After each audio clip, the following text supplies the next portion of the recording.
Welcome to The Lonely Marketer, sponsored by Page. My name is Glenn Southam, and this is your show for all things recruitment marketing. We share the challenges, the successes, advice and the screw-ups from the leading marketing talent working in recruitment. And most importantly, find out what their favourite swear word is. We speak to the companies working to make marketing recruitment more effective and efficient, and to those people who have opinions that make you think about things that little bit differently. You can find me on LinkedIn, and if you want to follow the bear, then head over to thelonelymarketers.com for links to all of our social channels and to sign up for our newsletter. But now, it's time for the show. Let's do this.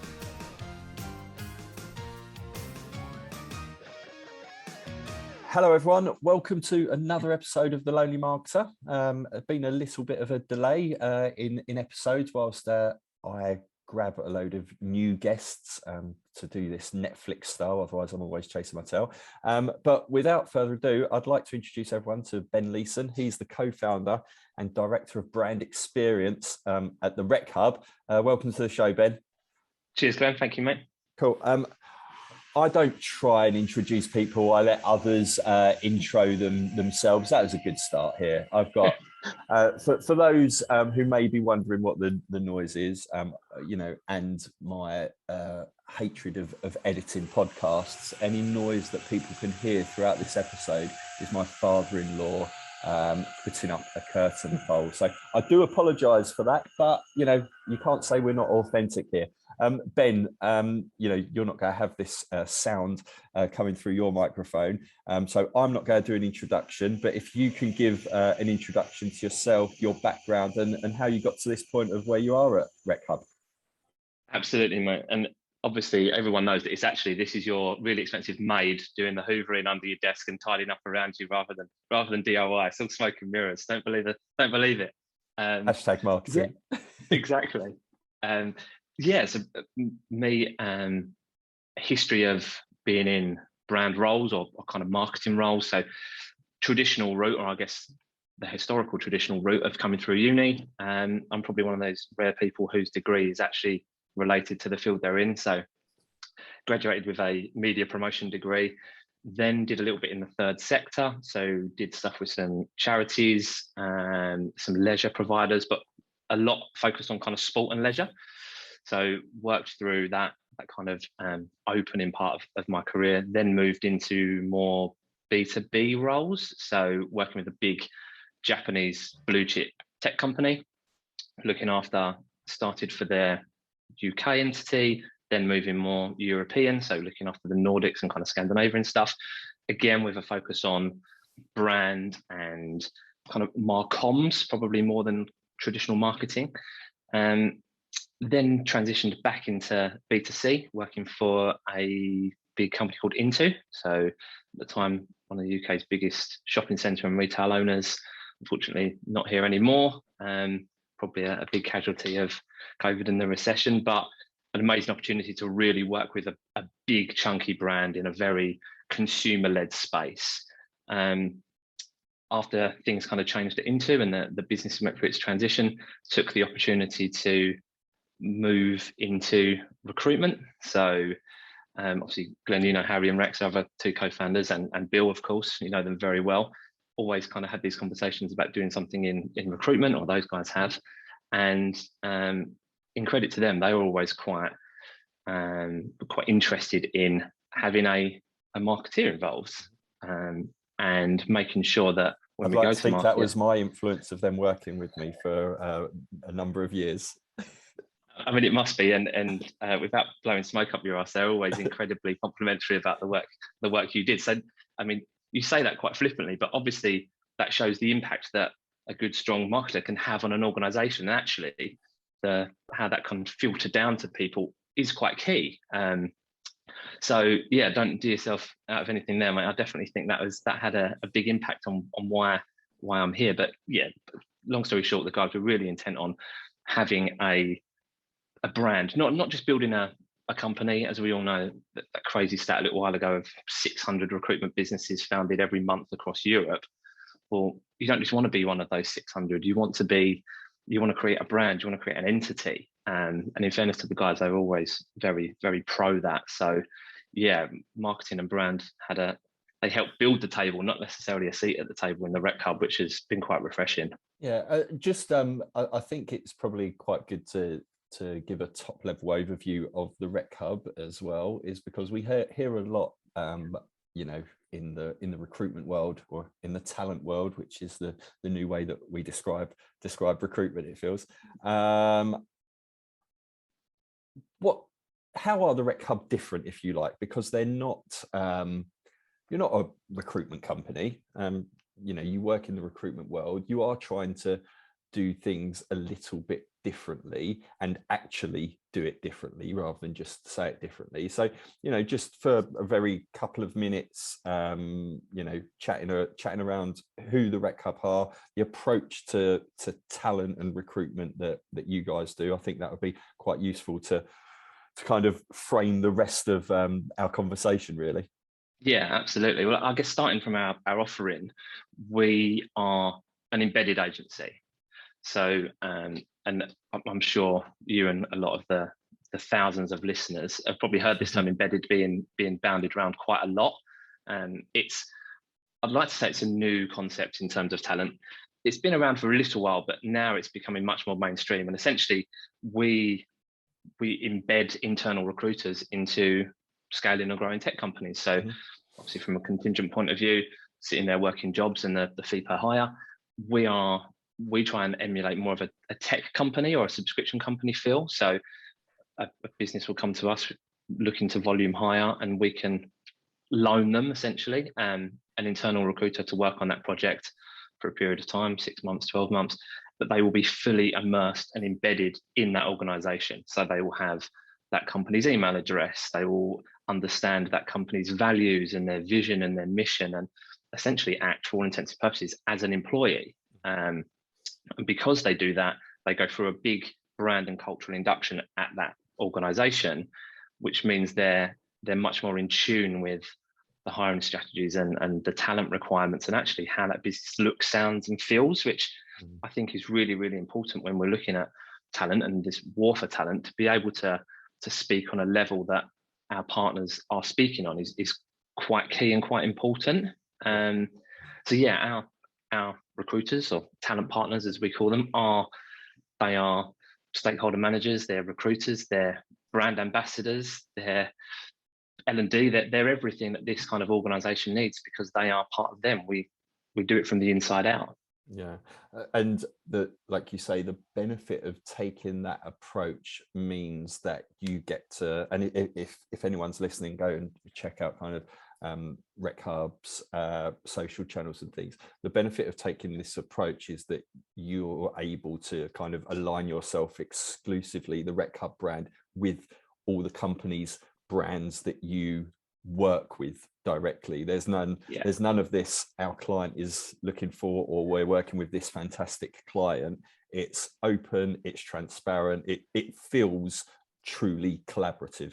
Yeah, and it is, and I'm glad that comes across, because there's no the ambiguity of having your consultants post, I'm working with X company in Berlin who are growing at stratospheric rate and we're looking for X, Y. We celebrate our partners, and I completely get why in kind of the traditional recruitment environments you need to protect your clients, you need to protect your candidates, but we don't. As you said, we can align ourselves exclusively with that brand. So we will work on co-branded content, we will look at working with them on events. We are a partner. There's no kind of client relationship. I mean, commercially of course there is, but in the main of it, we are a true partner, and we celebrate our people as well as our partners, and that our whole mission is to be Europe's most trusted talent partner. The only way we can do that is to be open and authentic and very credible, and that's what we aim to do. Yeah, I think it's really interesting as well. And you know, you've mentioned my kind of previous relationships with Harry, with Bill, and with Rex, and you know, our background and their background in terms of recruitment was the kind of the other side of things, what I did describe. And you know, all three were very good recruiters in that space. You know, made very good money in that space. Let's be frank. And I think the fact that they felt that it can be done differently, slash better in some ways. I think that's a real positive. You've mentioned brand a couple of times, and I think, you know, brand is central to both kind of your background and the influence on the Rec Hub. But what does that kind of mean to be very much brand led in your approach in the talent space? Because again, I don't think it's that common within the recruitment world being truly brand led. There's some good brands out there, some good visual brands, but I don't think there's many companies who go brand first. They probably go kind of growth, candidate acquisition first at the cost of brand. But what does kind of that brand led mean for you in the business? Yeah, definitely. And it's a really evident point when you look across the industry and look across the market. And you're right, there's some very well executed brands out there. But for us, it's about basically brand first for us means we are creating that value. So and I feel, and we feel, and some people might disagree, that yes, brand and marketing are, of course, they're intrinsically linked. They're both sides of the same coin, right? But for us, going into the space that we're going into with the aspirations that we had and with the partners that we wanted to work with, for us, brand initially needed to create value. Marketing extracts value. That gets people to buy from you, right? Essentially, that's what marketing is. It's the science of putting a product on a consumer that potentially wants to buy it. We didn't want to be the organization that jumps straight to the marketing point. Brand is big, it's macro, it's about creating love, it's about creating awareness, it's about creating recognition. It would be completely remiss of us and the organization we wanted to be to try and extract that value from partners that have never heard of us or they've never come into contact with the Rec Hub. Why on earth would they sign up to a £100,000 contract with a company they've never heard of, they don't understand, they don't trust, they don't see as credible? So we made the decision quite early on that we needed to create an entity, not just create a business, as I said right at the start. And we had to do that through, of course, creating a style. So for us, when we talk about brand, there's three elements of it. There's style, story, and strategy. The style has to be visible and people need to recognize it. So we're quite bold in, like, even our color palette, our tone of voice. We're quite bold, we're a little bit informal, very conversational. If people can see this up, our imagery is very striking. It's always quite organic and natural because we're about taking people on a journey and an adventure. We wanted to create something different, and we know you can scroll probably kilometers on LinkedIn every day. If we can be that company that looks and sounds and feels a little bit different through our to stop the scrolling. We say be thumb stopping, like be thumb stopping with your content, and that might be by being colorful or being a bit shouty in your text or being a bit more bold. If we can do that and the style can grab attention, then the story that sits behind that adds the level of credibility and authenticity to our business.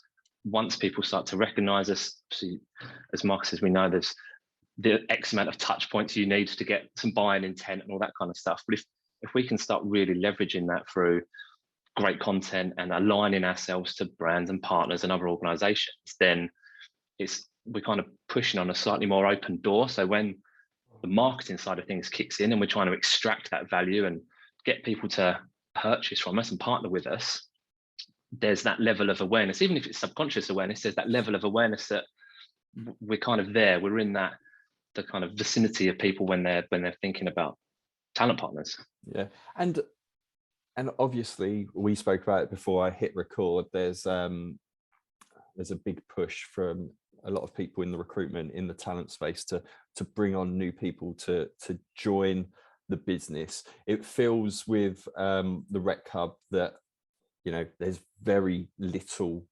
differentiation between the Rec Hub brand, you know, the client brand, if you like, and the employer brand in terms of culture and stuff like that. Was that a conscious decision? Is that this is our brand? We can't change it for purposes of attracting people to us as well as attracting customers to us. Yeah, that was it was definitely a decision. And don't get me wrong, I've worked with some amazing organizations that have a very defined internal brand compared to their external one from the start. And you'll probably get bored of me saying about being kind of authentic and trusted and transparent.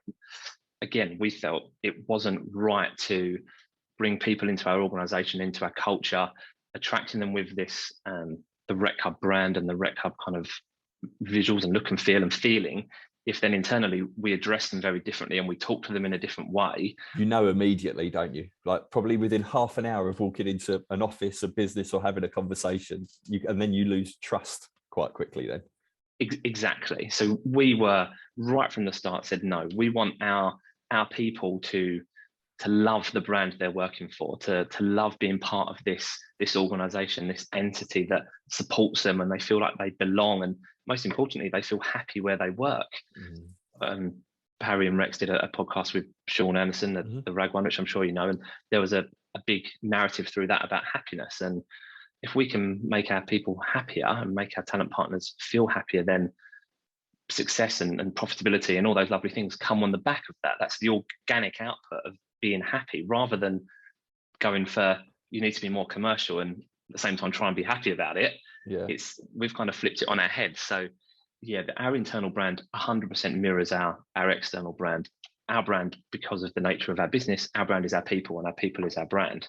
So that's why you'll see us very, very rarely use stock images, for example. We spend quite, a sizable amount on our content and our photo shoots, and we want to capture our people in the environments that they work in. And we live in we're in a epidemic of kind of disconnection and misconnection, right? So if we can break down those barriers a little bit and show our partners in the market, no, this is our people. We're proud of them. They're amazing at what they do. Sometimes we look like a bit of a kind of ragtag bunch, and we're not your usual, if there is a usual recruitment company. We're all very informal, and it's going back to that emulation of a tech company. We're very casual. It's kind of hoodies and jumpers to work, and if you want to wear your hat, you wear your hat, because that's kind of the environment that we're creating. So going back to the point about being trusted and being transparent, every time we put some content out on LinkedIn, the vast majority of it anyway, will have images of our people. And then we're actually finding now that we're posting content and hiring managers and heads of talent and our partners are actually seeing their talent partners and commenting on it and saying, oh, I know that person, that's my talent partner, or well done, Joe, you look amazing in that shoot. Find me another company that can actually have that kind of personal relationship with would-be consultants and hiring managers. It's kind of it's taken us to a bit of a different level and being less transactional and far more relationship driven. Yeah, I get that. And I think, again, we live in a world, and I'm as guilty of this as anyone, where we're always looking for ROI, return on investment, metrics.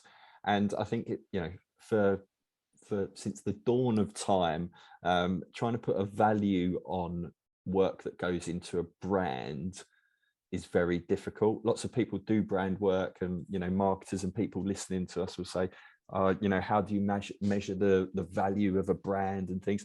How do you do that? Do you actively measure and look at that value side of things? The Lonely Marketer is sponsored by Pager. Pager builds your brand, not just your company, but your recruiters' personal brands too. Pager is used by over 4,000 recruiters every day to share content on LinkedIn and branded jobs, driving traffic back to your website and plugging straight into Google Analytics. The all-in-one tool that 360 recruiters love and marketers need. To find out why we won Recruit Marketing Solution of the Year twice in a row, head over to pager.co. That's PAIGER.co to find out more. I guess from a lead point of view, yes. So we look at activity and look at the direct response and look at that cost of acquisition through activity. But actually, we're not a massive metric-driven business. We are, and again, I've worked with brands like Liverpool Football Club and Sony and Into, who the brand it has a value, right? And that's a relatively new thing. Like Apple, the value of their brand was worth more than the sum of their parts. Like these kind of crazy stats. But for us, our brand needs to create a feeling, and that's really, really hard to measure. I'm saying that brand needs to create love, and it needs to create loyalty, and we know that works by the businesses that come to us. So for the first 18 months of our business, we didn't do any BD, none. We won our business through reputation and through recognition. When we were in that partner, then we would kind of expose them more to our brand and generate that love. So I know that's a very holistic answer to a relatively straightforward question, but no, at the moment, we don't kind of track the effectiveness of our brand. I think as we grow, we should do. And we can then start to really justify the existence of a brand team.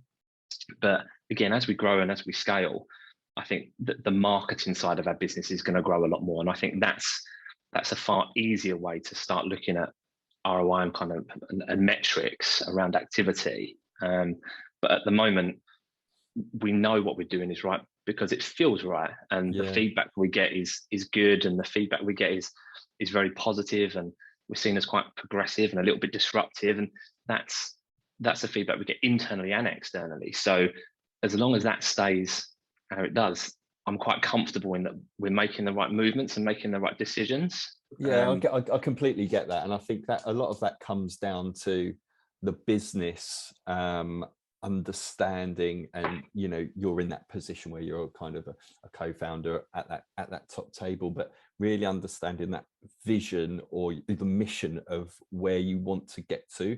Because, and I've said it countless times on this podcast in the past, it probably allows you, and any activity that you or your team do, is you're able to answer that question of why am I doing this? And as long as it's fitting into that goal, that top level goal or mission, it's like, well, if it's fitting into it, it's completely okay to do. If you can't answer that question and you go, oh, I don't know why I'm doing it, then you probably shouldn't be doing it. Definitely. And there's always, as we know, businesses globally, there's an impatience with marketing, right? There's always that hard impatience of, I saw an email go out last week, so how many leads have we got on the back of that? Or how many customers have we generated from that? And we know, obviously, from being in the inner circle, that it simply doesn't work like that. But being here and thankfully having the support of the board that we have here, and I guess the understanding and the value, it comes down to value, doesn't it? As a brand team, we are valued by the business that we do a great job. So I've not got kind of Harry or Rex or Bill or anyone banging down my door saying, okay, how many leads have we acquired? Talk to me about the value of our brand, because we know it's working, and we know that actually we're playing a slightly longer game here. We're not in and out. We are trying to create that value and that loyalty and that love. That's never going to be an overnight thing. I've been in business before when kind of senior people have said, right, I want to see your year's brand plan. And I'm like, well, good luck, because it needs to be a 5-year plus brand plan. It doesn't work. It can't be transactional like that. And a lot of what I've learned from our board and our management team at Into, who are, again, massive consumer business, they were fantastic, and they understood that marketing isn't overnight. It needs to develop, and it needs to grow and be shaped, and it needs to filter from the bottom up, right? Marketing, yes, of course, we can drive it from the top down, and we can drive to consumers, but the adoption of that marketing needs to come from below. And I think that's something that, and I know I'm in a very fortunate position here, and I know there's probably people listening thinking, oh my God, we definitely don't have that. We're hammered for our marketing KPIs every day. But no, and I guess that comes back to your point right at the start about our business being different, and that's probably one of the reasons why we are. Yeah. And so, you've mentioned that longer term plan and potential growth of the kind of the marketing team there. It feels like, brands consistently evolve and you've got to pay attention to them, but it feels like you're on a potentially a tipping point, or approaching that tipping point, where you're going to start ramping up marketing activity, starting looking at various other parts of the marketing mix and things like that. So what's on that roadmap for the future of kind of marketing at Rec Hub? Yeah, and it's exactly that, really. we're going to be looking very quickly at more growth roles. So we've seen a bit of an increase in our sales side. The competition, as we know, is fierce. We're working in one of the most congested probably markets globally. So we need to be more aggressive with our sales side. But in order to do that, I want that to be aligned to a marketer. So in the areas that we're working, so tech in Berlin and tech across Europe, and looking at tech in America, because that is probably our biggest area, our biggest vertical being tech. Nobody wants to be sold to. There's no, well, actually, does anyone want to be sold to, regardless of market? So our sales approach needs to be filtered through a marketer.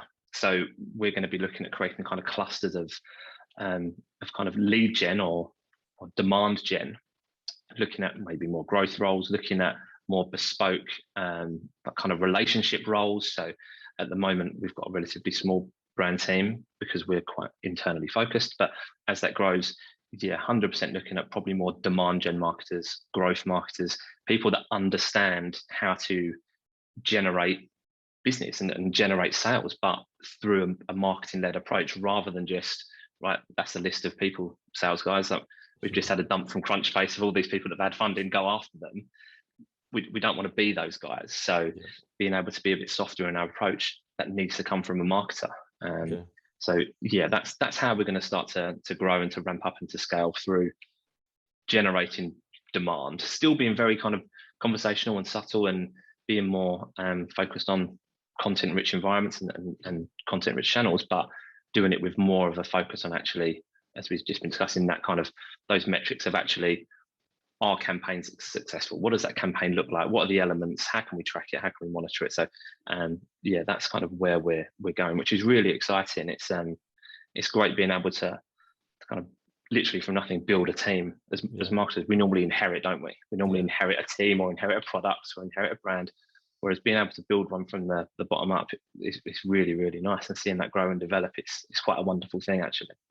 And just before we kind of wrap up with the 5 quick questions, what about that side of you, your team, being a kind of an extension of your partner's marketing, influencing the employer brands, probably mainly of your partners? I assume you do some of that. You mentioned co-branding stuff, but is that an area of like, look, we can effectively become a marketing agency for our partners in terms of a service line?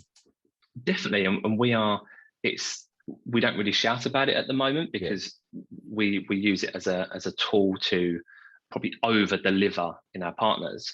But we've got a lot of opportunities kind of live at the moment with our partner base, where we are working with them on content, on kind of revamping their career sites, on putting photographers and videographers in to kind of capture their internal teams and the environments. That, I guess, is historically what you call a kind of a product. It's definitely going to be built out, because there's a lot of demand for it. We work with a lot of startups and scale ups. A lot of times it's a really, really smart guy and a hell of a lot of funding and an idea. That's kind of it. So these people need help in all of their hiring and their talent, and how they build their business around their people.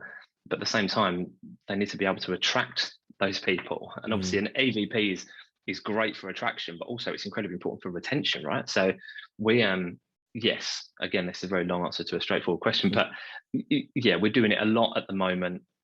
We work really, really closely with our partners, because by definition, that's what they are, a partner of ours. So we want to see that mutual growth and that mutual value. And we don't monetize it massively at the moment. I think we should. I think we've got the opportunity and the skill set within our business to be able to do that. Watch this space on that one. Nice. Lovely, cool. Fantastic to kind of hear this. I think, like you say, the benefit of the Rec Hub is you've started this from scratch and went for this brand-led approach effectively from day one, if you like. There will be probably quite a few envious people kind of listening, but I think what's key is for people listening who think, this sounds great, is that there has been a little bit of a shift in the tide with regards to marketing within recruitment and talent in terms of its value. So if you feel like this approach kind of could work, is take it upwards, or just start doing it yourself, and use companies like the Red Cup and everything as businesses that you can kind of hold a mirror up to and say it is possible. So don't think it can't be done, because I think it can be done even in the more established companies. But yeah, right, let's get into the fun bit a little bit more. So quick 5 questions. We've been speaking about brand all episode, but what is your favorite brand, Ben? I've put in far too much thought into this question. Since you sent it over, I have not stopped being able to think about this. And there's a couple. I mean, as a brand, I really admire Red Bull, and probably as an F1 fan, that's a very prominent brand. But the way they've taken what is actually a terrible product and it's really bad for you, and made it into this amazing kind of urban Gen Z millennial brand that is associated with sport and F1 and the X Games and all this kind of stuff. I mean, that's very admirable. So I tip my hat to those guys. But I think at the moment, probably my favorite brand would have to be Audi. Okay. No, for a similar way. The shop, not the car. Yep, the shop. Yeah, the shop. I mean, Audi, the car, is also a great brand, but no, the shop. I think, and it's probably down to their understanding of their consumer. I think they're very self-deprecating in their messaging. Their tone of voice is solid. They are probably one of the most reactive kind of consumer brands. All the stuff, and they're not scared to take on the big boys. All the stuff with the Colin the Caterpillar and the M&S stuff, like that could have been disastrous for a lot of brands, and they turned it into something that was inherently positive and quite comical and fun. And I think that managed to generate business. I think that, as an awareness piece, took Audi from this kind of budget supermarket that would probably look down on a little bit to this challenger brand, to this major player. And when you look at kind of their social teams and their social budgets and the agencies they work with, they haven't always been these enormous agencies. They've been quite small and quite niche and kind of refined. So yeah, I think for that reason, and for the fact they know their customer so well and they're not afraid to be themselves, I think it'd be Audi at the moment. Yeah, I don't think it gets enough credit, stuff like that as well. We see the tweets, we go viral, pops up on LinkedIn saying this is brilliant, but a lot of that isn't, it's not reactive stuff of someone who thinks this is going to be funny. In the background, there's been a hell of a lot of work going on talking about that approach, what they stand for, and the type of language and the type of things they react to. I think sometimes, in the world of always on and social media, we take tweets and stuff as very reactive things that someone's just picked up their phone and done it. But there would have been a hell of time, money, and effort that's gone into the culmination of that 30 words tweet that's gone out. Exactly, and be able to actually get people to think a massive strategy is something reactive and something off the cuff. That's really clever. To be able to do that is amazing. Yeah, because if it was easy, we'd all be doing it, wouldn't we? Of course, exactly. Yeah, cool. Your favourite sound? I mean, having a 2-week-old little girl and a 3-year-old boy, the sound of silence is amazing at the moment. But I guess in terms of probably my favourite sound, being a big Liverpool fan, that the sound of the Kop erupting at probably a last-minute goal in Europe it's kind of unbeatable. The sound of You'll Never Walk Alone being sung at the beginning of a big European night it's kind of goosebump stuff. We've probably got there's probably a few people now listening to this who are booing on their train journey or booing on their... Obviously I'm a Liverpool fan from my thick Scouse accent, of course. This is where we all come from. Yeah. What about that bit of tech or software, that you couldn't live without, either personally or professionally? I think the way, obviously brand has been kind of the theme and the narrative running through all this. So for me, how we started our business and how quickly we needed to adopt a style, Canva would be up there for me. And again, all my friends in kind of branding and design agencies are probably rolling their eyes. It's not a real design tool. It shouldn't be where it is, but it's so cheap. It's so kind of intuitive, and it's so easy to use that for a tenner a month, you can create a brand and a brand identity. And I've obviously Adobe and your illustrators, your InDesigns are fantastic. They're, don't get me wrong, incomparable, but the quickness and the easiness that Canva kind of allows you is pretty impressive as a tool. And if money wasn't an object, and maybe I'm going to guess what this might be. If your dream job, if you could do anything in the world, you'd get paid exactly what you need to live your life and things. What would it be? To be honest, without being that guy, I don't think it'd be very different to what I'm doing at the moment. It's working in my own brand and an organization that I kind of part own and I'm passionate about, and it affords me the luxury of being able to spend a lot of time with family and friends, which is, that's why we're here, right? It's to facilitate a life outside of work. It wouldn't be that different if kind of you really press me into a different career. I always wanted to be an architect when I was growing up. I've got this thing about kind of houses, and obviously going for a reno at the moment. I'm sure you're probably working with architects and people left, right, and centre. But I just love creating things, and whether that's creating a house or a building or creating a brand and creating a legacy, that's quite fulfilling for me. So yeah, anything that would allow me to physically create is good. But in summary, it probably wouldn't be any different to what I'm doing at the moment. That's okay. That's a good answer. And it's a refreshing answer, I think, in the world that we live in. I think there's been a significant shift during the COVID era, if we call it that now, that people should be enjoying their work. We spend enough time doing it, so why not? What about your favorite swear word? Actually, I probably spent more time thinking about this than I did with my favorite brand, but I'm going to go a little bit traditional. I love the word bollocks. Yeah. I think the multi-use of the word bollocks is far underrated. Yeah. Like, it can be seen as a great positive or something terrible. And it just feels like it feels inherently British as a swear word, I think. And I agree. Yeah, I quite like that. So bollocks for me. There we go. Cool. There's your title. It's the title for the episode. Bollocks for me. Yeah. Ben, I think it's been a fantastic episode to really dive into this kind of this brand-led approach within the recruitment space.